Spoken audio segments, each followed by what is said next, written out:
Steph Curry this season has been incredible.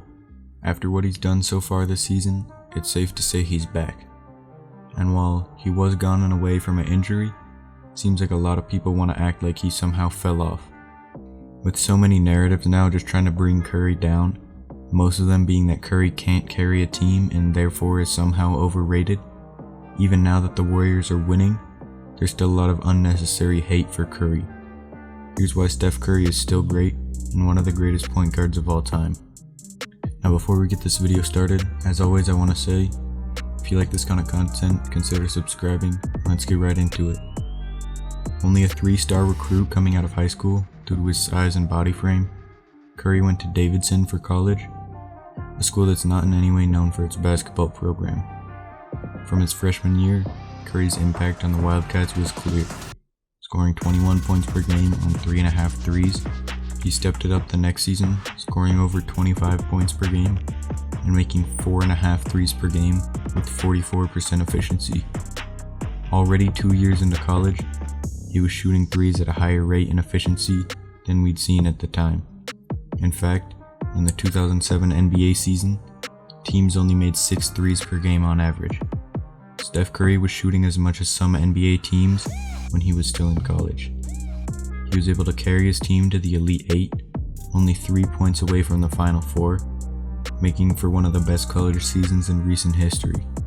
His third and final year at Davidson saw Curry score more but on less threes per game, but with his assists average almost doubling from the previous year, he was beginning to become more than just an elite scorer. With 3 seasons in the books, Steph went on to the 2009 NBA draft, where he was picked 7th overall by the Warriors. Throughout the first 2 seasons of his career, Curry was solid, averaging around 18 points per game on almost 50-40-90 shooting splits.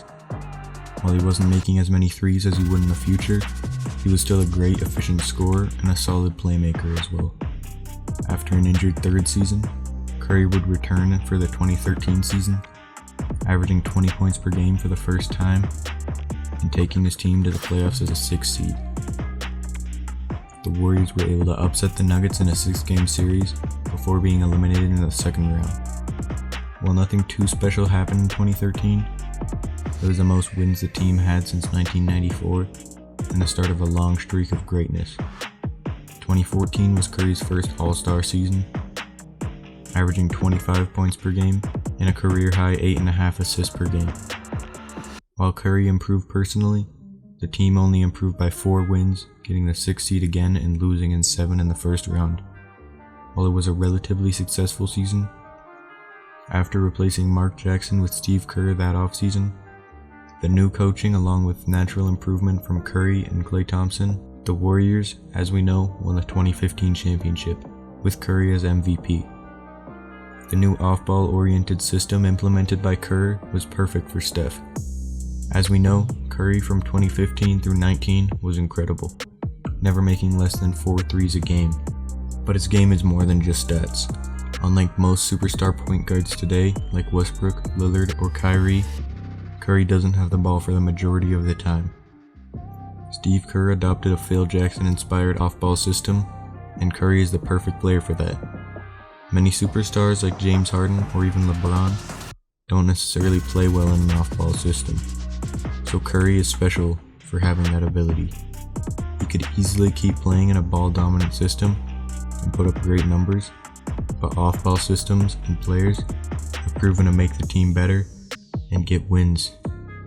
After missing almost the entire 2020 season, the Steph Curry hate train started to gain a lot of support, with most people trying to claim that he can't carry a team, even now when the Warriors have a positive record.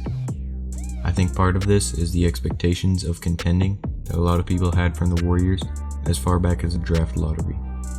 I knew that without KD, the Warriors' potential would always be limited. Even before Klay's injury, I didn't think the Warriors would be contenders, so my expectations were never as high as some. Curry this season has been having one of his best seasons statistically, averaging 30 and 7 on 5 threes per game, even scoring a career-high 62 points against the Blazers. It seems like since the bandwagon fans have all moved to a new team, Curry isn't getting the appreciation he deserves. His impact on the game is immeasurable, but he's not a thing of the past. He's 32 years old at this point, but unlike other players similar age to him, he doesn't need speed or explosiveness to succeed. The argument that he somehow needs to carry a team to a championship to be great is dumb. First of all, even teams that are completely carried to finals or championships are still much deeper than the Warriors this year. And how many players have actually done that historically? It seems like this need to carry a team is just an excuse to hate on Curry. What he's doing for his team is already enough to prove his value, and to hold him to even higher standards than that is insane. But then again, the Warriors aren't the mainstream favorite team anymore, so the narrative about them doesn't have to be based in facts. Not enough people are paying attention to him to see what he's doing, and it saddens me to see that. The speed that people jump onto another bandwagon after the Warriors start the first 3 games badly is crazy. Steph Curry is still great, and people need to appreciate it while it lasts. We have and never will see another player like him, and by the end of his career, he could even go down as the greatest point guard of all time. Where do you think Curry ranks among point guards, both right now and all time? Let me know in the comments. As always, if you like this video, leave a like. If you like this kind of content, be sure to subscribe, and I'll see you in the next video. Peace.